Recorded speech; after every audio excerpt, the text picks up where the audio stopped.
നീലാംബരി രചന നീലാംബരി അവതരണം ഷാഹുൽ മലയിൽ editing Faisal C എന്ന് ഉഞ്ഞേരി. ശ്രീയും ജാനും പിന്നീട് പോയത് കൈലാസം തറവാട്ടിലേക്കാണ്. സ്വന്തം മുറിയിലെ ജനൽ വഴി പുറത്തേക്ക് നോക്കുന്ന രാമഭദ്രന്റെ അടുത്തേക്ക് ഇരുവരും നടന്നു.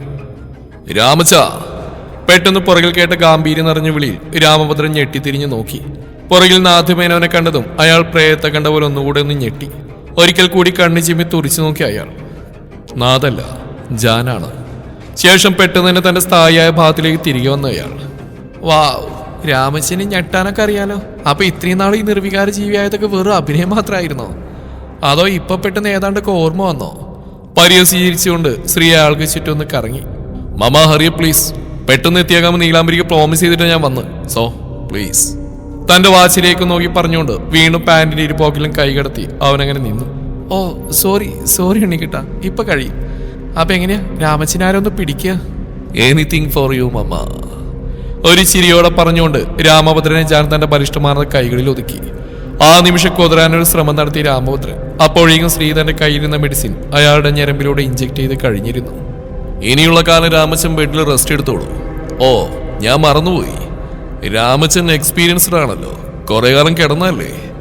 എനിക്ക് നിങ്ങളെ കൊല്ലാനുള്ള ദേഷ്യമുണ്ട് രാമച്ച. പക്ഷെ മരണമൊക്കെ നിങ്ങൾക്ക് കിട്ടുന്ന ഏറ്റവും കുറഞ്ഞ ശിക്ഷയാ. രാമച്ചൻ എന്നുള്ള വിളി നിങ്ങൾക്ക് ഇഷ്ടമല്ലല്ലോ അല്ലേ രാമച്ച? ഒരുവൻ മാത്രമായിരുന്നല്ലോ ആ ഒരു വിളി നിങ്ങളെ വിളിച്ചിരുന്നത്. പോകുന്നതിന് മുമ്പ് ഒരു കാര്യം കൂടി പറയാം. നിങ്ങളുടെ ഒരേ ഒരു മകൻ ശിവനാഥ് മേനോന്റെ എല്ലാ സ്വത്തിനും അവകാശി കിരൺനാഥ് മേനോനാണ്. ഹാപ്പി അല്ലേ? ആ നിമിഷം തുറിച്ചു വന്ന അയാളുടെ കണ്ണുകൾ പതി അടഞ്ഞു തുടങ്ങിയതും ഇനി ഒരിക്കലും ഇതുപോലെ എഴുന്നേറ്റേൽക്കാൻ കഴിയാത്തൊരവസ്ഥയിലേക്ക് അയാൾ മാറിക്കഴിഞ്ഞിരുന്നു. രാത്രി പാലച്ചുവട്ടിൽ പാലമരത്തിൽ ചാരിയിരുന്നവന്റെ നെഞ്ചിൽ മുഖം ചേർത്തിരുന്നു കാവ്യ. മുഖമുയർത്തി കിരണിനെ നോക്കുമ്പോൾ ആള് ഭയങ്കര ചിന്തയിലാണ്. കിരൺ, എന്താ ആലോചിക്കുന്നേ? അല്ലടി, അച്ഛന്റെ ലൈഫ് മുഴുവൻ ടിസ്റ്റാ. അച്ഛനും ഭദ്രാമയും തമ്മിൽ എവിടെ വെച്ചാൽ കണ്ടുകൂട്ടിയിരുന്നു. ആർക്കും അറിയാത്ത അവരുടെ പ്രണയം എങ്ങനെയായിരുന്നിരിക്കും?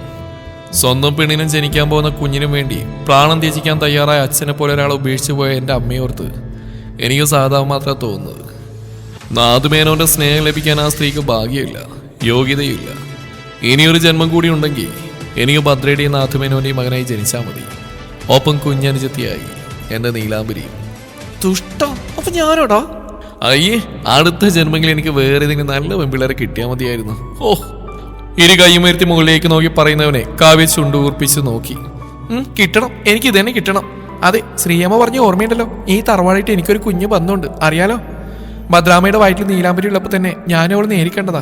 അതുകൊണ്ട് ഞാൻ കഴിഞ്ഞിട്ടേ ഉള്ളൂ, നീ പോലും മറക്കണ്ട. നീ നിനക്ക് പ്രേമസാറിനെ കാണണോ? അയ്യേ, എനിക്ക് കാണണ്ട.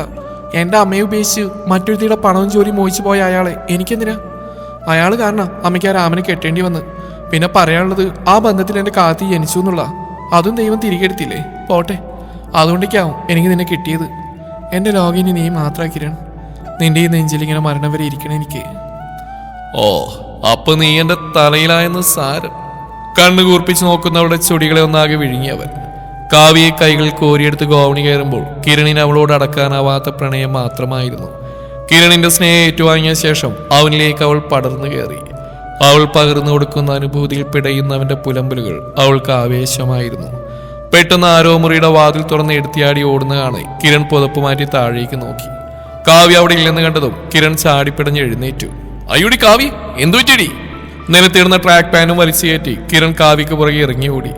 വാതിൽ തുറന്ന് ഇരുട്ട് വകവെക്കാതെ മുറ്റത്തേക്ക് ഇറങ്ങിയ കാവ്യ വാൾ വെക്കാൻ തുടങ്ങി. എന്താടി, കഴിച്ചു പിടിച്ചില്ലേ? ഇപ്പൊ കഴിച്ചേ പിടിച്ചു, പക്ഷെ കഴിച്ച് കൂടിപ്പോയെന്നാ തോന്നുന്നു. കിതച്ചുകൊണ്ട് പറയുന്നവളെ കള്ളച്ചിരിയോടെ നോക്കി കിരൺ. അയ്യേ, എന്തൊക്കെയാടി പുല്ല ഈ പറയുന്നേ? എന്തയ്യേ കിരൺ, എന്നെ ഉപേക്ഷിക്കല്ലേ കിരൺ ചേട്ടാ. നിങ്ങളൊരച്ഛനാൻ പോകുന്നു കിരണേട്ടാ. പഴയ ബ്ലാക്ക് ആൻഡ് വൈറ്റ് സിനിമകളിലെ നായികമാർ പറയും പോലെ കാവ്യ അവന്റെ ഇരുകൈയും കവർന്നെടുത്തുകൊണ്ട് പറയുമ്പോൾ കിരൺ മുകളിലേക്ക് നോക്കി പറഞ്ഞു. ഈശ്വര, ഈ ഗർഭം എന്റെ തലയിലായല്ലോ. മോനെ, കാര്യം കഴിഞ്ഞപ്പോ കൈമറത്തുന്നോ? ഒന്നില്ലെങ്കിൽ നിന്റെ തന്തയുടെ കുണം കാണിക്കണ പട്ടി. കാവ്യയുടെ ആട്ടിൽ വെളി വന്ന കിരൺ ഒരു ചിരിയോടെ അവളെ എടുത്തുയർത്തി കറക്കി. അവന്റെ കണ്ണുകളിൽ മിന്നുന്ന നീർത്തിളക്കം കാവ്യ ഇരുട്ടിലും കണ്ടു. കാവ്യക്ക് വിശേഷമുള്ള വിവരം കാട്ടുതീ പോലെ പടർന്നു. അറിഞ്ഞോ നീലാംബരി അവളെ കെട്ടിപ്പിടിച്ച് കരയാൻ തുടങ്ങി. എന്റെ പൊന്നടി, ഈ കരച്ചിലും നിർത്താവോ? നിന്നെ ഇങ്ങനെ കാണാൻ എനിക്ക് വയ്യ എന്റെ പെണ്ണെ. ഉമ്മറത്തെ ചാരുപടിയിലിരിക്കുകയാണ് എല്ലാവരും. കിരണേ, നീ ഉണ്ണിക്കുട്ടനെ കടത്തി വിട്ടിയല്ലോടാ. തൽക്കാലം ഇവിടെ ഏതെങ്കിലും ഹോസ്പിറ്റൽ വരെ ഒന്ന് പോയിട്ട് വാ, എന്നിട്ട് നമുക്ക് മാൻഷനിലേക്ക് തിരികെ പോവാം. ജയേന്ദ്രൻ പറയുമ്പോൾ കനകത്തിന്റെ മുഖം മങ്ങി. ജയേട്ടാ, എനിക്ക് ഇവിടെ കുറച്ച് നാൾ കൂടി നിൽക്കണം ജയേട്ടാ. എൻ്റെ മോനെ ഇവിടെ ഉപേക്ഷിച്ച് പോകാൻ എനിക്ക് കഴിയില്ല. കരഞ്ഞു തുടങ്ങിയവരെ ശിവനാഥൻ നോക്കി. ആ തുടങ്ങി. അടുത്തത് നീലാംബരി, അത് കഴിഞ്ഞ് വീണ്ടും ശ്രീടമ്മ, വീണ്ടും നീലാംബരി. കരഞ്ഞോ? ശിവനാഥ് മേനോൻ വെറുതെ ഓരോന്ന് പറഞ്ഞ് എല്ലാവരുടെയും മൂട് മാറ്റാൻ ശ്രമിച്ചുകൊണ്ടിരുന്നു. കനകം, ഈ തറവാട് ഉപേക്ഷിച്ച് പോകാൻ നമുക്കിനി കഴിയില്ല. നമ്മുടെ കുട്ടികൾ ഉറങ്ങുന്ന മണ്ണായി തറവാട്. അവിടെ ഇവിടെയായിട്ട് നമ്മൾ മാറി മാറി താമസിക്കും. പക്ഷെ അതിനു മുമ്പ് നമുക്ക് ചിലതൊക്കെ ചെയ്യാനുണ്ട്. മഹേശ്വർ നമ്പൂതിരിയെ വിളിച്ച് വേണ്ടുന്ന പൂജകളൊക്കെ ചെയ്യണം. ആള് പറഞ്ഞതിലൊക്കെ എന്തോ സത്യമുള്ള പോലെ ഇപ്പൊ തോന്നുന്നുണ്ട്. അന്ന് നിങ്ങളയാൾ ഒത്തിരി പരിഹസിച്ചെങ്കിലും ഓരോന്ന് കണ്ണും കേട്ടും വന്നപ്പോൾ വിശ്വസിക്കാൻ നിവൃത്തിയില്ലെന്നായി. അതുവരെ കാവ്യമോൾ തൽക്കാലം അവിടെ നിൽക്കണ്ട. ഈ അവസ്ഥയിലായി ശരിയാവില്ല. കാവ്യ ആശുപത്രി കാണിച്ച ശേഷം കിരണും കാവ്യയും നീലാംബരിയും കുറച്ചു ദിവസത്തേക്ക് മാൻഷനിലേക്ക് പോയിക്കോ. നീലാംബരി മോൾക്ക് അതൊരു ആശ്വാസമാവും. ഉണ്ണിക്കുട്ടിനും സ്ത്രീയൊക്കെ അവിടെയാണല്ലോ. നിർമ്മല പറയുന്നത് ശരിയാണെന്ന് തോന്നി എല്ലാവർക്കും. പോകാൻ നേരം നീലാംബരി ഭാർഗവൻ നായരോടും അയാളെ പരിചരിക്കുന്ന തുളസിയോടും നിശബ്ദമായി യാത്ര പറഞ്ഞു. പുറപ്പെടാൻ തയ്യാറായി ഇറങ്ങിയതും മുറ്റത്ത് വന്ന് ഇന്ന് ആംബുലൻസ് കണ്ട് എല്ലാവരോടേക്ക് ഉറ്റുനോക്കി. 2 ശവശരീരങ്ങൾ കൊണ്ടുവരും പോലെ സ്ട്രക്ചറിൽ കിടത്തിക്കൊണ്ടുവരുന്ന ശശിധരനെയും ദത്തിനെയും കണ്ട് കാര്യം മനസ്സിലാവാൻ നോക്കിയിരുന്നു എല്ലാവരും. അത്യാവശ്യം വലിയൊരു മുറി മാത്രമാണ് ശശിധരന്റെ കുടുംബത്തിന് ഉപയോഗിക്കാൻ ഞാൻ അനുവദിച്ചു കൊടുത്തിരുന്നത്. ആരും ഇവിടെ തന്നെ തങ്ങണമെന്നുള്ള അവന് നിർബന്ധമായിരുന്നു. ഒടിഞ്ഞ കാല് ഭേദമായെങ്കിലും കാലും വലിച്ചഴിച്ച് നടുവും താങ്ങിയാണ് കൽപ്പന ഇപ്പോൾ നടക്കാറുള്ളത്. ഭർത്താവിനെയും സഹോദരനെയും അവസ്ഥയിൽ കണ്ടതും കൽപ്പന അവർക്കടുത്തേക്ക് എത്തി. ഒറ്റമുറിയിൽ 2 അറ്റത്തായിട്ടിരിക്കുന്ന 2 കട്ടിലുകളിൽ ശശിധരനെയും ദത്തിനെയും കിടത്തി ആംബുലൻസിൽ വന്നവർ മടങ്ങിപ്പോയതും കൽപ്പനയും മായയിൽ ലാവണി ഒരു പകപ്പോടെ അവരെ നോക്കി. ഇനി തങ്ങൾ ഇവിടെ കിടക്കുന്നതായിരുന്നു അവരുടെ മനസ്സിൽ. ശശിധരൻ ഇറക്കി കീഴ്പോട്ട് തളർന്ന അവസ്ഥയാണെങ്കിൽ ദത്തിന് തല മാത്രമാണ് അനക്കാൻ കഴിയുന്നത്. ഇരുവർക്കും സംസാരശേഷിയും നഷ്ടമായിരുന്നു. ശിവനാഥ് മേനോനും കിരണ മുറിയിലേക്ക് കടന്നു ചെന്നു. മുറിയിലെ കാഴ്ച കണ്ട് കിരൺ ഉറക്കെ ചിരിച്ചു. ഓരോരോ അവസ്ഥകളെ കൊള്ളാം. കൽപ്പനമ്മയ്ക്ക് നല്ല പണിയാളെ കിട്ടിയിരിക്കുന്നത്. ഒരേ സമയം കെട്ടിയവനെ ആങ്ങളെ ഒരേപോലെ നോക്കേണ്ടി വരും. മലവും മൂത്രമൊക്കെ സമയാസമയം കോരി മാറ്റണം കേട്ടോ. ഇല്ലെങ്കിൽ ഈ ഒറ്റമുറിയിൽ നിങ്ങൾക്കും കിടക്കാൻ കഴിയില്ല. ലാവണി, നിനക്ക് ഭാഗ്യമുണ്ടെങ്കിലേ ഒരു ബെഡും കൂടി നമുക്ക് ഈ മുറിയുടെ ഒത്ത നടക്ക് പിടിച്ചിടാം. നിന്റെ കെട്ടിയവൻ ഓൺ ദ വേയാ. കൽപ്പന താടി കൈയും കൊടുത്ത് ഒരേ നിൽപ്പിൽ നിൽക്കുന്നതാണ്. ശശിധരൻ പതിയെ കൈ ഉയർത്തി കൽപ്പനയെ അടുത്തേക്ക് വിളിച്ചു. കൽപ്പന ഏന്തി വലിഞ്ഞ് കാലും വലിച്ചഴിച്ച് അയാൾക്കടുത്തേക്ക് പോയി. ഭാഗ്യം, കൈയെങ്കിലും അനങ്ങുന്നുണ്ടല്ലോ. എന്താ ശശിയേട്ടാ ചോദിച്ചു അയാൾ ഒന്നുകൂടി അടുത്തേക്ക് വിളിച്ചവര്. കൽപ്പന അയാൾക്കടുത്തേക്ക് കുനിഞ്ഞെന്നതും കൽപ്പനയുടെ ചെകിട് നോക്കി ശശിധരൻ ഒരെണ്ണങ്ങ് കൊടുത്തു. അയ്യോ, നടയടി കിട്ടി. അത്ഭുത ദ്വീപ് സിനിമ ഓർമ്മ വന്നു. ഇതിനാണോടാ ജാൻ തിണ്ടി നീ അയാളുടെ കൈ ബാക്കി വെച്ച്? ഇനി എന്തൊക്കെ കാണണം. കിരൺ ഓരോന്ന് പറഞ്ഞ് ചിരിക്കുന്നാണ്ട് ചിരിപൊട്ടിയ കാവ്യയും കരങ്ങത്തെയും നിർമ്മല കണ്ണുറപ്പിച്ച് നോക്കി. ഞാൻ എന്ത് തെറ്റ് ചെയ്തിട്ടാ മനുഷ്യ നിങ്ങൾ എന്നെ തല്ലിയത്? ഇവിടെ മുമ്പിൽ എന്നെ കൊച്ചാക്കാൻ വേണ്ടിയാണോ? നോയിക്കോ, ഇന്ന് പച്ചവെള്ളം ഞാൻ നിങ്ങൾക്ക് തരില്ല. കൽപ്പന പറയുമ്പോൾ കിരൺ വീണ്ടും ഉറക്കെ ചിരിച്ചു. ശശിധരനാമാവോ, ചെവി കേൾക്കാലോ അല്ലേ? എങ്ങനെയുണ്ട്? ഇനി എന്തൊക്കെ കാണാനും കേൾക്കാനും കിടക്കുന്നു. എങ്കിലും തിരിച്ചൊരു തെറി പോലും വിളിക്കാൻ കഴിയാതെ കിടക്കുന്ന ഒരവസ്ഥയെ. കഷ്ടം. കിരണിന്റെ ചിരിയാണ്ട് ശിവനാഥ് വായുപൊത്തി പുറത്തേക്ക് നടന്നു. മതിയടാ, ഇങ്ങ് പോര്. ഇനി ചിരിച്ചാ ചിരി മണ്ടി കയറും. കിരൺ മതി, വാ ഹോസ്പിറ്റൽ പോവാം. വീണ്ടും എന്തോ ഓടി പറയാമെന്നവനെ കാവ്യ വിളിച്ചും പിടിച്ചിട്ടിയ പോലെ അവൻ നിന്നു. ഓ, വരുന്നു എന്റെ മുത്തേ. അപ്പേ ഞങ്ങളൊന്ന് ഹോസ്പിറ്റലിൽ പോയച്ചും വരാം. എന്റെ കൊച്ചി, അവൾക്ക് വയറ്റിലുണ്ട്. അപ്പൊ ശരി, കാണണം. എല്ലാവരെയും നോക്കി രാക്കിയ ചിരിയോടെ കിരൺ കാവ്യയും നീലാംബരിയും തോളിൽ കൈ ചേർത്ത് കാറിനടുത്തേക്ക് നടന്നു. ചൈതന്യ, അവളാ ആ നീലാംബരി. അവൾ ഒറ്റൊരുത്തിയാ നമ്മുടെ ഈ അവസ്ഥക്ക് കാരണം. ഇപ്പോഴാണെങ്കിൽ അവളെ താർക്കാൻ പറ്റിയ സമയം. അറിഞ്ഞില്ലേ, കോടീശ്വരനായ നാഥുമേനോന്റെ മകളാവളിപ്പോ. ഡ്രൈവ് ചെയ്യുന്നതിനിടയിൽ ആവണി ചൈതന്യോട് പറഞ്ഞു. കൊല്ലണം, അവളെ കൊല്ലണം ആവണി. എന്നെയും പ്രേമിനെയും ആ ലൂക്ക കൊറ്റിക്കൊടുത്ത് അവൾ ഒറ്റൊരുത്തിയാ. അതോടെ നശിച്ചതാ എൻ്റെ കാരിയർ. ആ ലൂക്ക ഫിലിം ഇൻഡസ്ട്രിയിൽ പിടിപാടുള്ള ഒരുത്തനായിരുന്നു. ഓ, ഒരുത്തനല്ലല്ലോ, ഒരുത്തിയല്ലേ. ഇപ്പൊ ലൂക്കയെ ചതിച്ചു എന്ന കാരണം കൊണ്ട് ഉണ്ടായിരുന്ന 2 വലിയ പ്രൊജക്റ്റുകൾ എനിക്ക് നഷ്ടമായി. നിനക്കറിയോ, എന്റെയും പ്രേമിന്റെയും ന്യൂഡ് ഫോട്ടോകൾ ആ ലൂക്കയുടെ കയ്യിലുണ്ട്. അതാ ഞാൻ പറഞ്ഞു, എല്ലാത്തിനും കാരണക്കാരി അവളാ, ആ നീലാംബരി. എന്നിട്ട് അവൾ സുഖമായിട്ട് ജാന്റെ കൂടെ ജീവിക്കാം. നമുക്ക് മുമ്പിൽ നിന്ന് ആളിറക്കി അവളെ അങ്ങ് തൂക്കിയാലോ ചൈതന്യ?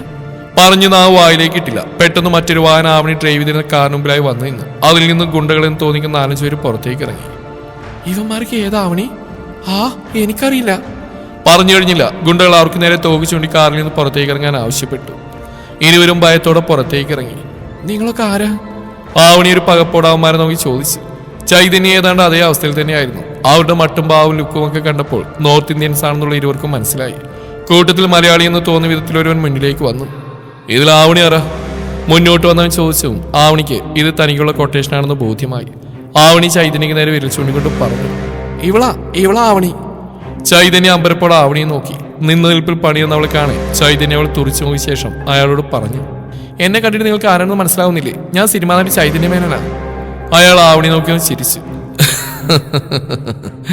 നിന്റെ ഈ സ്വഭാവം കൊണ്ടാവും ഇവന്മാര് മുംബൈയിൽ നിന്ന് എനിക്ക് പണിയരാമെന്ന്.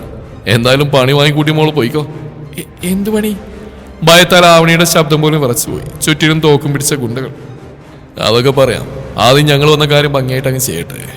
പറഞ്ഞത് അയാൾ കാറിൽ നിന്നൊരു ബോട്ടിൽ കയ്യിലെടുത്തു. അതിനുള്ളിൽ എന്തോ ദ്രാവകമാണെന്ന് കണ്ടതും ആവണി കാര്യം മനസ്സിലായി. തന്റെ ശരീരത്തിൽ ഒഴിക്കാനുള്ള ആസിഡാണ് അയാളുടെ കയ്യിലെന്ന് ആവണിക്ക് മനസ്സിലായി. ഓടാതിരിക്കാൻ മറ്റു ഗുണ്ടകൾ തോക്ക് ചൂണ്ടി നിൽക്കുന്നുണ്ട്. ബോട്ടിൽ തുറന്ന് അയാൾ ആവണിക്ക് നേരെ ദ്രാവകം വീശി ഒഴിച്ചതും ആവണി പെട്ടെന്ന് ചൈതന്യ അയാൾക്ക് മുമ്പിലേക്ക് തള്ളിയിട്ടു. മുഖത്തേക്ക് വീണ ആസിഡിന്റെ പുകച്ചിലിൽ മുഖം പൊത്താൻ കൂടി കഴിയാതെ ചൈതന്യ ഉറക്കെ അലറി നിലവിളിച്ചു. ആൾക്കാർ ഓടിക്കൂടുന്നെന്ന് കണ്ടതും അടുത്ത ബോട്ടിൽ തുറന്ന് ആവണിയുടെ ശരീരത്തിലേക്കും ആസിഡ് വീശി ഒഴിച്ച ശേഷം ഗുണ്ടകൾ കാറിലേക്ക് കയറി.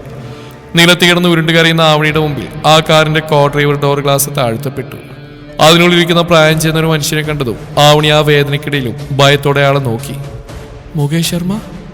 ക്യാൻസർ വന്ന കാരണം താൻ ഉപേക്ഷിച്ച് കളഞ്ഞ രാകേഷ് ശർമ്മയുടെ അച്ഛൻ. മകന്റെ മരണത്തിന് അയാൾ പ്രതികാരം ചെയ്താണെന്ന സത്യം ആവണി തിരിച്ചറിഞ്ഞു. ലാബ് റിപ്പോർട്ട് നോക്കി കുഞ്ഞിന് 2 ആഴ്ച വളർച്ചയുണ്ടെന്ന് ഡോക്ടർ പറയുമ്പോൾ കിരണും കാവ്യയും പരസ്പരം നോക്കി ചിരിച്ചു. പുറത്തേക്ക് ഇറങ്ങിയതും തങ്ങളെ കാത്തിരിക്കുന്ന നീലാംബരി ഓടിപ്പോയി വട്ടം പിടിച്ച് എടുത്തുയർത്തി കറക്കി കിരൺ. ഇതിപ്പോ ഞാനാണോ അതോ ഇവളാണോ പ്രഗ്നന്റ്? കാവ്യ നീലാംബരി ഒരേ സമയം ഒരുപോലെ ഈ ചോദ്യം ചോദിച്ചു. നീലാംബരിയെ താഴെ നിർത്താതെ തന്നെ കിരൺ കാവ്യ നോക്കി പറഞ്ഞു, ഏയ് നിന്നെ കറക്കിക്കൂടാ, എന്റെ കൊച്ചു ഡാണ്ടു. ഓ, അതുകൊണ്ടാണ് എന്നെ എടുത്ത് ചുറ്റിക്കുന്നത്. എനിക്ക് തല കറങ്ങുന്നു കിരണേട്ടാ, താഴെ ഇറക്ക്. കിരണിന്റെ തോളിലടിച്ചുകൊണ്ട് നീലാംബരി പറയുമ്പോൾ കുശുമ്പൂത്തിയ മുഖവുമായി കാവ്യ കിരണിനെ നോക്കി. മതി അവളെ കറക്കിയത്, കണ്ടിട്ട് കൊതിയാവുന്നു. വാ, എനിക്ക് വിശക്കണു, എനിക്ക് കഴിക്കാൻ ഫുഡ് വാങ്ങിത്താ കിരൺ. കാവ്യ ചിണുങ്ങിക്കൊണ്ട് പറഞ്ഞു. അവർ രണ്ടുപേരെയും കൂട്ടി റെസ്റ്റോറന്റിലേക്ക് പോയി. തന്റെ മുന്നിലെത്തിയ ചപ്പാത്തിയും ചിക്കൻ ഫ്രൈയും കണ്ട് കാവ്യ കിരണിന്റെ കവിളിൽ അമർത്തിയ ഒരു ഉമ്മ കൊടുത്തു. തന്റെ മുന്നിലെ പ്ലേറ്റിലിരിക്കുന്ന പൊറോട്ടയും ബീഫും കാണെ എന്തോ നീലാംബരിയുടെ കണ്ണ് നിറഞ്ഞു. എന്തൊരു നാറ്റാ കുട്ടി നിന്നെ, ഓരോന്ന് വെച്ചുണ്ടാക്കി കൊടുത്ത് ഈ കുട്ടിയെ കൂടി ചീത്തയാക്കണ ഷോപ്പിംഗ് ടീച്ചറിന് തുളസിയാ. പോയി കുളിച്ചിട്ട് വരൂ, അല്ലാണ്ട് എന്റെ അടുത്ത് കിടത്തില്ല കുട്ടിയെ ഞാൻ. ഭദ്രയുടെ പരിഭവം നിറഞ്ഞ സ്വരം മനസ്സിലൂടെ കടന്നുപോയതും നീലാംബരിയുടെ കണ്ണ് നിറഞ്ഞു തുളുമ്പി. അവൾ മുഖമുയർത്തി കിരണിനെയും കാവ്യയെയും നോക്കി. കാവ്യയെ ഭക്ഷണം കഴിപ്പിക്കാൻ തിരക്കിലാണ് കിരൺ. ചിക്കൻ പീസ് മുറിച്ചെടുത്ത് കാവ്യയുടെ വായിൽ വെച്ച് കൊടുക്കുമ്പോൾ അവൻ കാവ്യയുടെ കവിളിൽ അമർത്തി മുത്തി. അവൾ തിരിച്ചും ഒരു പീസ് അവന്റെ വായിലും വെച്ച് കൊടുക്കുന്നുണ്ട്. അവരുടെ സന്തോഷങ്ങൾക്കിടയിൽ ശകുനമായി താൻ കണ്ണു നിറച്ചിരിക്കുന്നത് ശരിയല്ലെന്ന് തോന്നിയിട്ടാവും അവൾ അവർ കാണാതെ കണ്ണുകൾ അമർത്തി തുടച്ച് ചിരിക്കാൻ ശ്രമിച്ചു. ഭദ്ര എന്ന തന്റെ പാവം പിടിച്ച അമ്മ ഇനി ഇല്ല എന്ന സത്യം താൻ ഉൾക്കൊണ്ടേ മതിയാവൂ എന്ന് അവൾക്ക് ബോധ്യമായി തുടങ്ങിയിരുന്നു. കോ ഡ്രൈവർ സീറ്റിലിരുന്ന് ഉറങ്ങുന്ന കാവ്യയെ ഡ്രൈവിംഗിനിടയിൽ കിരൺ ഒരു പുഞ്ചിരിയോടെ നോക്കി.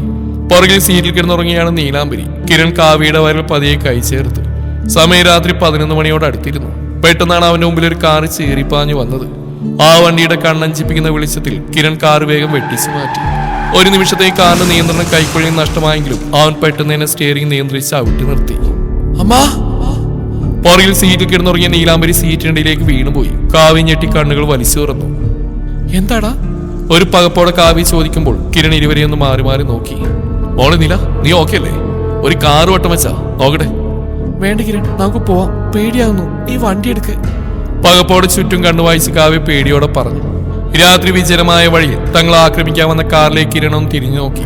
ഡ്രൈവിംഗ് സീറ്റിലിരിക്കുന്ന ആദ്യത്തിന് സ്ട്രീറ്റ് ലൈറ്റിന്റെ വെളിച്ചത്തിൽ കിരൺ കണ്ടു. പക്ഷേ കാവ്യയും നീലാംബരിയും പേടിക്കുന്ന അറിയാവുന്നതുകൊണ്ട് അവനത് പറഞ്ഞില്ല. വേണ്ട, ഞാൻ നിന്നെ വിടില്ല, നമുക്ക് ജാനെ വിളിക്കാം.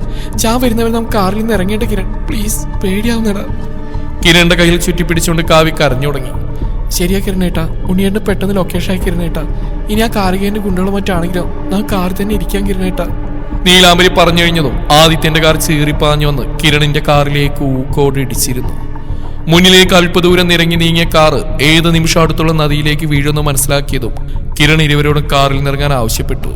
ഞാൻ പറയുന്ന കേൾക്ക്, എറണാകുളത്ത് നിന്ന് ഇവിടേക്ക് പറഞ്ഞത് ജാന് സൂപ്പർ നാച്ചുറൽ പവർ ഒന്നുമില്ല. അടുത്തിടയിൽ കാർ ഈ പുഴയിലേക്ക് ഇറങ്ങും, പിന്നെ നമുക്ക് തിരിച്ചു കയറാൻ കഴിയില്ല. ആമാര് വീണ്ടും ഇടിച്ച് പുഴയിലേക്ക് ഇടും. നോക്ക്, എന്നെ നോക്കണ്ട, നിങ്ങൾ രണ്ടാ കാണുന്ന ചെറിയ വഴി ഓട്.